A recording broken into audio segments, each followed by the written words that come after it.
បងប្អូនណាខ្លះធុញនឹងរឿងធ្វើម្ហូបបើសម្រាប់ខ្ញុំអត់ធុញរឿងធ្វើម្ហូបទេប៉ុន្តែបើឲ្យរនឹកថាស្លអីម្ហូបអីអាហ្នឹងគឺ stress មែនតើតែបើសិនជាមានអ្នកកំងថាអូចង់ញ៉ាំម្ហូបនេះម្ហូបនោះអូខេអាហ្នឹងធ្វើឲ្យបានម្ហូបថ្ងៃហ្នឹងម៉ាក់ខ្ញុំគាត់កំងគាត់ចង់ញ៉ាំជាមួយនឹងឆាននងលីនឹងមីសួរហើយបងប្អូនមើលបន្លែហ្នឹងតើបងប្អូនគិតថាជាបន្លែអីនងឬក៏តឡាយ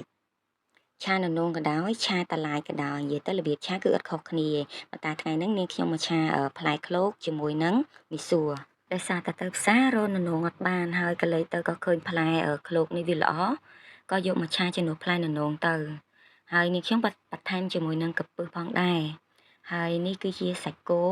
បងប្អូនដាក់តាមដែលបងប្អូនចូលចិត្តណាចង់ញ៉ាំសាច់ជ្រូកអាចដាក់សាច់ជ្រូកបាន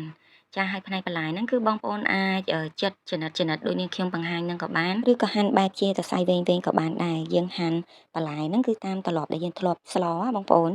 ចាបងប្អូនដាក់ខ្ទះឲ្យក្តៅហើយដាក់ខ្លាញ់ចូលហើយដាក់ជាមួយនឹងខ្ទឹមច្រាំយើងនឹងក្បួនឆាគឺដំបូងគឺមានតែខ្លាញ់ហើយនឹងដាក់ខ្ទឹមឆាអំពងទេហ្នឹងហើយបន្ទាប់មកយើងដាក់សាច់សម្រាប់ផ្នែកសាច់បងប្អូនចូលចិត្តសាច់ជ្រូកដាក់សាច់ជ្រូកទៅបើសិនជាបងប្អូនចូលចិត្តជាមួយនឹងសាច់ត្រីច្រាមអានឹងដាក់សាច់ត្រីច្រាមក៏បានដែរនិយាយរួមទៅម្ហូបហ្នឹងអត់រើសសាច់ទេតែដោយសារនាងខ្ញុំនៅទូទឹកកកមានតែសាច់គោក៏ឆាសាច់គោទៅហើយក៏បន្ថែមជាមួយនឹងកំពឹសចាហើយដាក់បន្ថែមជាមួយនឹងរ៉តឌីបន្តិចទៅស្ករហើយនឹងប្រេងខ្យងចាឆាឲ្យចូលជាតិនិយាយរួមទៅសម្រាប់គ្រឿងផ្សំណាបងប្អូនយើងត្រូវភ្លក់តាមការជាក់ស្ដែងដោយសារគ្រឿងទេសយើងប្រើនៅតាមផ្ទះគឺអត់ដូចគ្នាទេដូចជាទឹកត្រីអញ្ចឹងគឺមានរាងប្រៃល្មមនិងប្រៃខ្លាំងអញ្ចឹងគឺយើងជាក់ស្ដែងយើងត្រូវតែភ្លក់ចាហើយមុនហ្នឹងដាក់បន្ថែមជាមួយនឹងទឹកត្រីហើយនឹងប៊ីចេងធ្វើការកូរឲ្យសព្វគ្រឿងហើយបន្តមកចាក់ជាមួយនឹងផ្លែឃ្លោកយើងមកសម្រាប់ផ្លែឃ្លោកគឺនាងខ្ញុំចិត្តរៀងចំណិតអញ្ចឹងណាដោយសារតនាងខ្ញុំត្រឡប់ចិត្តញ៉ាំអញ្ចឹងហើយបើសិនជាបងប្អូនចូលចិត្តបែបតសៃវែងណាអានឹងបងប្អូនចិត្តតាមត្រឡប់ដែលស្លទៅចាបន្ទាប់ពីយើងឆាឲ្យត្រឡប់ចុះឡើងវារៀងសពប់ជាមួយនឹងបន្លែយើងហើយបងប្អូនចាក់ទឹកចូលបន្តិចទៅហើយធ្វើការងាស់ឲ្យវារៀងពុះ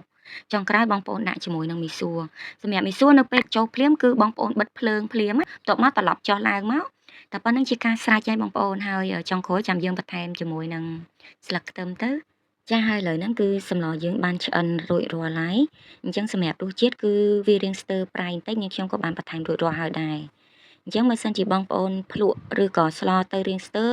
បងប្អូនសុខចិត្តថែមតាមក្រោយយើងកុំអាចដាក់លបតែកាលណាលបគ្រឿងយើងពិបាកកែអញ្ចឹងយើងដាក់វាម្ដងបន្តិចចុងក្រោយបើស្ទើរអីយើងថែមគឺងាយស្រួល